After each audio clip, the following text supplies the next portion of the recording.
존경하는 23만 국민 여러분, 의장님을 비롯한 동료 의원 여러분, 안녕하십니까? 산성동 문화 1, 2동, 유천 1, 2동 지역구를 둔 행정자치위원회 안영진 의원입니다.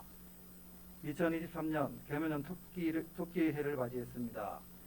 이 자리에 계신 의원님들과 공직자 여러분 그리고 중국 국민 모두가 긴밀하고 영리한 토끼의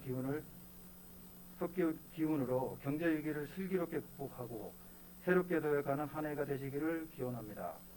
본 의원은 오늘 고령자 운전면허 자진 반납, 인센티브 확대 필요성과 소고령사회 대비 도로교통시설 개선 등 지원 정책에 대해 발언하고자 합니다. 지난 12월 28일 저출산 고령사회위원회가 발표한 인구구조 변화와 대응 방안 자료에 따르면 우리나라는 이미 65세 이상 인구 비중이 16%를 차지하고 있으며 2025년 고령자 비중이 20%를 넘는 소고령 사회로 진입할 것으로 전망하고 있습니다.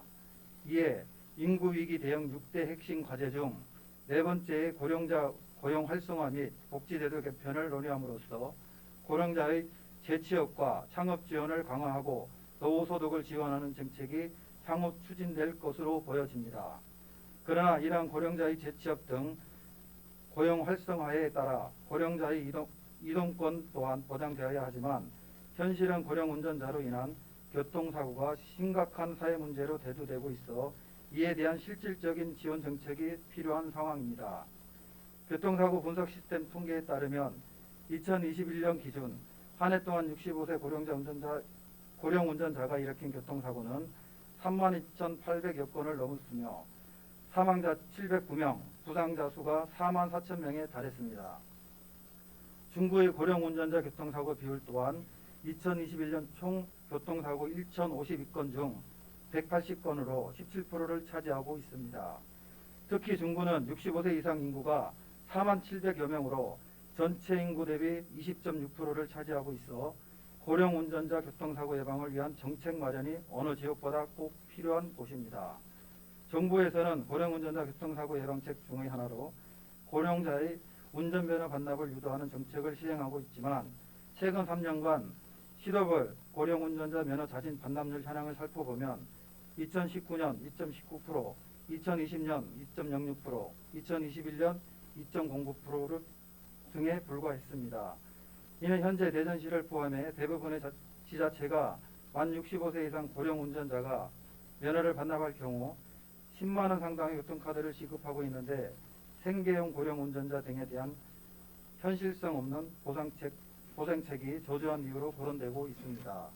이에 본 의원은 고령 운전자 교통 안전 정책의 실효성 확보를 위해 다음과 같은 정책 제안을 하고자 합니다. 첫째, 운전면허의 자진 반납을 유도하기 위해 보다 현실적인 지원 정책이 필요합니다. 최근 서울시는 기존 10만 원이었던 교통카드 액수를 최대 30만 원으로 늘리는 조례안을 발의했습니다. 또한 진주시는 만 70세 이상 고령 운전자에게 시내버스를 5년간 무료로 이용할 수 있는 교통카드를 지원하며 충남도 역시 만 75세 이상 노인을 대상으로 버스비 무료 혜택을 제공합니다. 면허 반납 후에도 이동에 불편이 없도록 실질적인 보상 대책을 수립하여야 하겠습니다. 둘째, 고령 운전자를 위한 도로환경 및 교통안전시설 등의 개선이 추진되어야 합니다. 최근 3년간 고령 운전자의 맑은 날씨 대비 빗길 교통사고 사망자가 늘고 있다고 합니다. 고령 운전자는 신체적 정신적인 기능이 저하되어 이러한 고령 운전자의 특징을 고려한 교통안전시설물의 시인성 강화, 도로 조명시설의 확대 등이 추진되어야 하겠습니다. 셋째, 교통안전교육 지원과 치매 선별검사, 원스톱 서비스를 시행할 것을 제안합니다. 고령 운전자는 도로교통법에 따라 3년마다 교통안전교육과 치매 선별검사를 받고 적성검사를 통과해야만 운전면허를 갱신할 수 있습니다.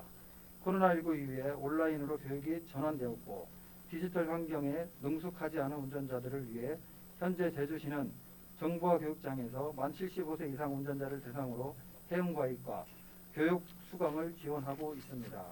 안전하고 살기 좋은 중구를 만들기 위해 고령 운전자 교통안전을 위한 정책들이 추진될 수 있기를 바라며 이상 자유 발언을 마치겠습니다. 경청해 주셔서 감사합니다.